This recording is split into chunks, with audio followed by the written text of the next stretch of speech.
Praise the lord. పునరుద్ధానుడైన యేసు క్రీస్తు నామములో మీ అందరికీ నా శుభాభివందనాలు. బాగున్నారా? దేవుడు మీ అందరినీ ఆశీర్వదించును గాక. అనుదిన వాత్సల్యత అనే నేటి వాక్య ధ్యానాన్ని ధ్యానించుకుందాం రండి. పరిశుద్ధ బైబిల్ గ్రంథములో యెషయా ప్రవచన గ్రంథం 28వ అధ్యాయము 16వ వాక్య భాగంలో చివరి లైను చదువుగా విందాం. విశ్వసించువాడు కలవరపడడు. ఆమేన్. మరొకసారి చదవనా? విశ్వసించువాడు కలవరపడడు. సృష్టికర్త అయిన దేవుడు ఈ భూప్రపంచంలో ఉన్న ప్రతి మానవుడను ఆయన స్వరక్తం ఇచ్చి కొన్నాడు.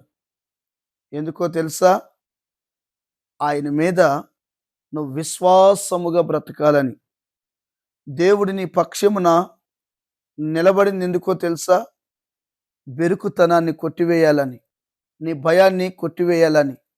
నీకెదురవుతున్న ప్రతి పోరాటాలలో ఆయన ఒక తండ్రిగా, స్నేహితుడిగా, యుద్ధ వీరుడిగా ఉండి నిన్ను నడిపించాలని ఆయన కోరిక. అంత గొప్ప దేవుడు నీకు తోడుగా ఉన్నాడనే సంగతి నువ్వు మరిచావా? అందుకనే కాబోలు చాలా కలవరపడుతున్నావు. ఈ రోజున క్రైస్తవ జీవితంలో చాలామంది సేవకులు కలవరపడిపోతున్నారు. చాలామంది విశ్వాసులు కలవరపడిపోతున్నారు. ఒక అన్యుడు వారు కలిగిన సిద్ధాంతాన్ని చక్కగా నమ్మి ధైర్యంగా ఉంటున్నారండి. నిజదేవుడు నిరంతరము స్తోత్రార్హుడైన మన ప్రభు మనకు తోడుగా ఉన్నాడని నువ్వు మరిచావా? అయ్యయ్యో, అల్ప విశ్వాసం కదా. నిజమైన విశ్వాసం ప్రభు మీద ఉంచు. పరిస్థితులు ఏమైనా కావచ్చు, నీ కుటుంబ పరిస్థితులు ఏమైనా కావచ్చు, నీ ఆర్థిక పరిస్థితులు ఏమైనా కావచ్చు, నీ ఆరోగ్య పరిస్థితి ఏమైనా కావచ్చు, నీ పిల్లల పరిస్థితి ఏమైనా కావచ్చు, నీ చుట్టూతో ఉన్న పరిస్థితులు ఏమైనా కావచ్చు. నీ గుండె లోతుల్లో విశ్వాసం అనేది గనక ఉండగలిగితే నీ జీవితంలో కలవరం అనేది రాదు. అది జరిగేదేనండి పాస్టర్ గారు, మీరు చెప్తున్నారు, మేము వింటున్నాం, ఇది జరుగుతుందా? అయ్యో, బైబిల్లో విశ్వాసంతో బ్రతికిన భక్తులు లేరా? ఈ భూప్రపంచంలో ఎంతో మంది దైవజనులు విశ్వాస జీవితాన్ని జీవించలేదా? మన మూల పురుషుడైన అబ్రహాము గారి గురించి మీ జ్ఞాపకం చేస్తాను.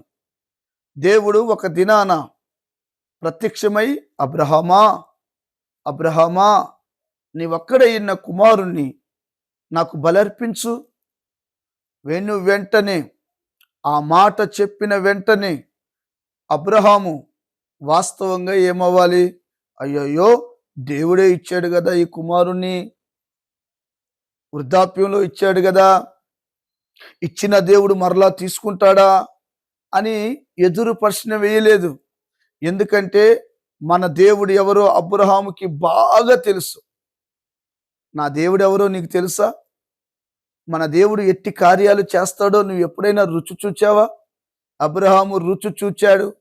అందుకని నేనంట, యెహోవా ఉత్తముడని రుచి చూచి ఎరిగి తిని అన్నట్లుగా నీవు బ్రతుకుదువుగాక. కుమారుని తీసుకున్నాడు, పనివారిని తీసుకున్నాడు, గాడిదకి గంత కట్టాడు. అలాగ ప్రయాణంలో కొనసాగుతూ వెళ్తున్నాడు.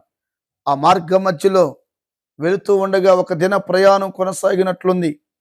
కుమారుడైన ఇస్సాకు అంటున్నాడు, డాడీ, నాన్నా, ఎక్కడికి వెళ్తున్నావు? బలర్పించడానికే కదా. అవును కుమారుడా, మరి బలర్పించడానికి కట్టెలున్నాయి, నిప్పుంది, మరి బలి అర్పించాలంటే గొర్రెపిల్ల కావాలి కదా డాడీ. ఆ గొర్రెపిల్ల ఎక్కడుంది? కుమారుడు చిన్నవాడు ఆ మాట అడుగుతుంటే తండ్రి గుండెల్లో ఎంతో దుఃఖం, వేదన, కళ్ళల్లో కన్నీరు రాలేదనుకున్నారా? వచ్చాయి. కానీ అచంచలమైన విశ్వాసము అబ్రహాములో ఉన్నది. అచంచలమైన విశ్వాసం అబ్రహాము నరాల్లో ఉన్నది. అచంచలమైన విశ్వాసం దేవుని మీద ఉన్నది. ఎందుకు దేవుని మీద ఆయనకు ఆ విశ్వాసం ఉందో తెలుసా? అవసాన కాలములో మృతతుల్యమైపోయిన నా భార్య గర్భములో నుండి, చూసారా, మృతతుల్యమైపోయిన గర్భంలో నుండి ఒక చక్కటి కుమారుణ్ణి దేవుడిచ్చాడు. ఆ వాగ్దానాన్ని నెరవేర్చాడు. లేనిది ఉన్నట్లుగా, ఉన్నది లేనట్లుగా చేయగలిగిన సర్వశక్తి కలిగిన దేవుడు ఆయన. ఆమేన్. అవన్నీ జ్ఞాపకం చేసుకొని, కుమారుడా ఇస్సాకు, యెహోవా ఈరే, ప్రభువే చూచుకుంటాడు. అవునా డాడీ, సరే అని ఆ అతగాడికి ఎంత విశ్వాసమో చూడు తండ్రి మాట మీద. పనివారితో చెప్తున్నాడు, ఒరే బాబు మీరు ఇక్కడే ఉండండి, నేను ఈ చిన్నవాడు ఆ మోయాబు పర్వతం మీదకి వెళ్ళి బలి అర్పించి తిరిగి వస్తాము. అబ్బా, హల్లెలూయా! ఈ మాట చదువుతున్నప్పుడు నా గుండెల్లో చెప్పలేనంత ఆనందం వెలువడిందండి. మామూలు విషయం కాదు. అబ్రహాము వాస్తవానికి కుమారుని తీసుకెళ్ళి ఇప్పుడు అక్కడ ఏం చేయాలి? బలి అర్పించేయాలి. మళ్ళీ బలి అర్పించాలంటే కుమారుడు తిరిగి వస్తాడా? రాడు. మరి అబ్రహాము విశ్వాసం ఏంటి? ఏదైనా ఒక అద్భుతం చేస్తాడా ఆయన. ఆ విశ్వాసం దేవుని మీద ఉంది కాబట్టి తన హృదయములో కలవరం లేదు. చాలా మంది పైకి ఎలా ఉంటారో తెలుసా? దేవుడు చేస్తాడండి అంటారు, కానీ హృదయం అంతా కలవరాల మధ్యలో ఉంటారు. అందుకనే మీరు గమనించినట్లయితే యోహాను సువార్తమానం 14వ అధ్యాయం మొదట్లో ఒక మాటను ప్రస్తావించాడు. మీ హృదయములను కలవరపడనీయకుడి.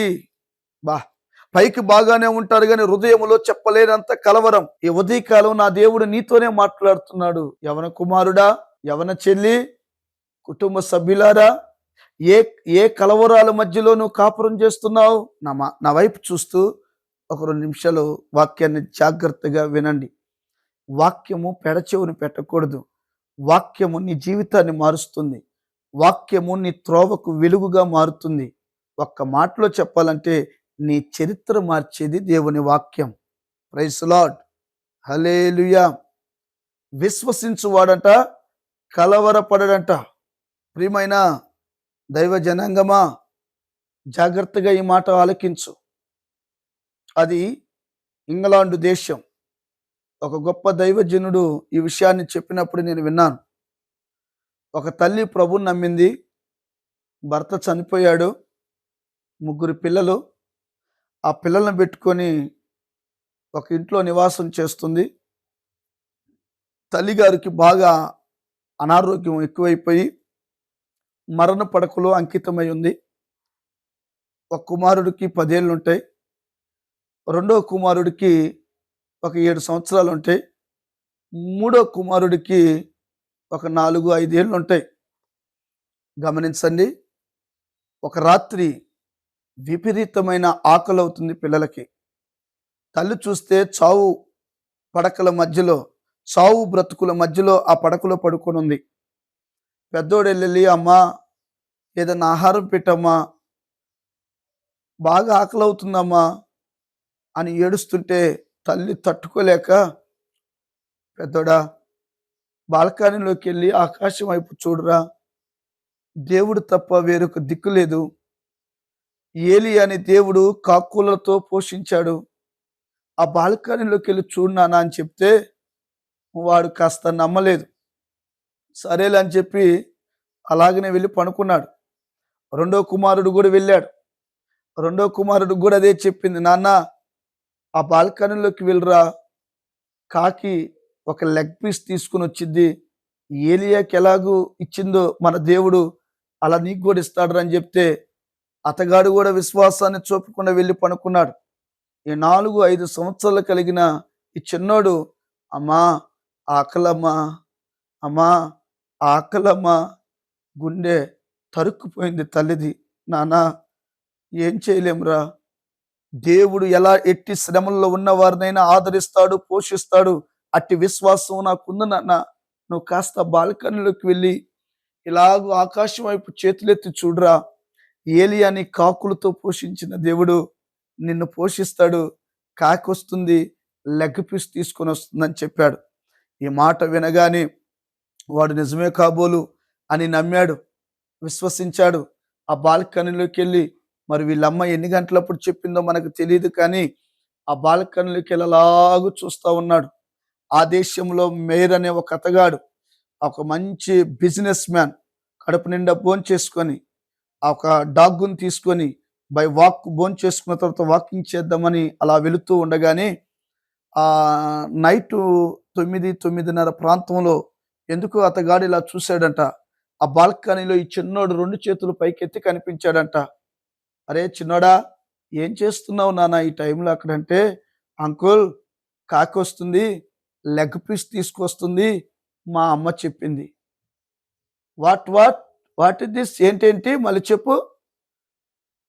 అంకుల్ కాకొస్తుంది, లెగ్ పీస్ తెస్తుంది అమ్మ చెప్పింది అంకుల్.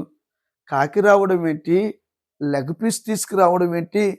ఆ మేయర్ గారికి కాస్త ఆశ్చర్యం అనిపించింది. వెంటనే ఆ డాగ్గుని తీసుకుని వెళ్ళి ఒక చెట్టుకు కట్టేసి అతగాడు మెల్లిగా ఆ మెట్లెక్కి ఫస్ట్ ఫ్లోర్కి వెళ్ళి డోర్ తీశాడు. డోర్ తీయంగానే ఇల్లంతా భయంకరమైన దుర్వాసన. ఇటుపక్క చూస్తే తల్లి మరణ పడకల్లో ఆయాసపడిపోతా ఉంది. ఆ మేయర్ గారి గుండెలు తరుక్కుపోయాయండి. కళ్ళల్లో నీళ్ళు వచ్చేసాయి. అమ్మా, ఏంటి మీ పరిస్థితి? అయ్యా, మా భర్త చనిపోయాడు, నాకే దిక్కు లేదయ్యా, నేను దేవుణ్ణి నమ్మాను, నా విశ్వాసం ఏంటంటే దేవుడు మాకు సహాయం చేస్తాడు, మేము ఎవరిని చేచాప అడగమయ్యా అని చెప్పిన వెంటనే ఆ మేయర్ గారు వెంటనే వారి పని వారికి ఫోన్ చేశాడండి. 2-3 కారుల్లో వేగంగా వచ్చాయి. ఆ తల్లిని ఎక్కించుకున్నారు, ఆ పిల్లల్ని తీసుకున్నారు. వారిని తీసుకొని వెళ్ళి ఆ దేశంలో స్పెషలిస్టు మంచి పెద్ద హాస్పిటల్లో ఆ తల్లికి ట్రీట్మెంట్ ఇచ్చాడు. వారికి మంచి భోజనాన్ని పెట్టాడు. వాళ్ళ ఇంట్లోనే వారిని, ఆ కుటుంబాన్ని ఆ మేయర్ గారు పెట్టుకున్నాడు. కొన్ని రోజులు సంవత్సరాల తర్వాత ఆ మేయర్ గారు ఆ పిల్లల్ని చదివించాడు. ఆ పిల్లల్ని వాళ్ళ దగ్గరే పెట్టుకున్నాడు. కొన్ని సంవత్సరాల తర్వాత మేరీ గారికి పిల్లలు లేరు. ఇంచుమించు ఎన్నో 100 కోట్ల విలువైన కంపెనీలు అతగాడికి ఉన్నాయి. దేవుడు ప్రేరేపించినట్టున్నాడు. ఆ చిన్నవాడి విశ్వాసాన్ని గమనించినట్టున్నాడు. వెంటనే ఆ 100 కోట్ల రూపాయల ఆస్తి మొత్తం కూడా కంపెనీలు ఈ పిల్లల పేరు మీదే అతను మొత్తం రాసించాడు. తర్వాత అతడు చనిపోయాడు. ఈ కథలో నీకు అర్థమైన సత్యం ఏంటో నాకు తెలియదు, కానీ ఇది నగ్న సత్యంగా జరిగిందని ఆ దైవజనుడు చెప్పినప్పుడు నేను విన్నాను. ఈ వాక్యం వింటున్న నీవు కూడా విశ్వసించగలిగితే, నమ్మగలిగితే, విశ్వాసంతో నువ్వు బ్రతకగలిగితే, నీకెదురవుతున్న పరిస్థితుల్లో కలవరాన్ని రానివ్వకుండా విశ్వాసం ప్రభు మీద ఉంచగలిగితే, నీ పరిస్థితులన్నిటినీ నా దేవుడు ఆశీర్వాదకరంగా మార్చునుగాక. ఆమేన్. ఆ చిన్నవాడి చిన్న విశ్వాసమే అతగాడి జీవితాన్ని మార్చింది కదా. మరి నీవు కూడా విశ్వాసం ప్రభు మీద ఉంచగలిగితే, నువ్వు ఎటువంటి మార్గంలో వెళుతున్నా నీ పరిస్థితులను నా దేవుడు మార్చునుగాక. అలాంటి విశ్వాసము అబ్రహాములో ఉంది కాబట్టే అబ్రహాముని మోరియా పర్వతం మీదకి తీసుకొని వెళ్ళాడు. అక్కడ తీసుకొని వెళ్ళి బలిపీఠాన్ని కట్టి కుమారుని పండబెట్టి, కత్తి తీసుకున్నప్పుడు మాట్లాడలేదు దేవుడు, కత్తి ఎత్తినప్పుడు మాట్లాడలేదు.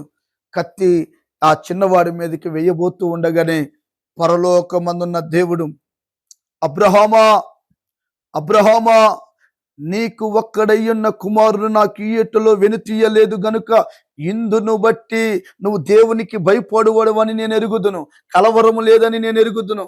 అందుకని నీ కుమారుని ద్వారా ఆకాశ నక్షత్రముల వలె నీ సంతానాన్ని తరతరాలు తరతరాలు నేను ఆశీర్వదిస్తాను అని చెప్పాడు. ఆమేన్, హల్లెలూయా.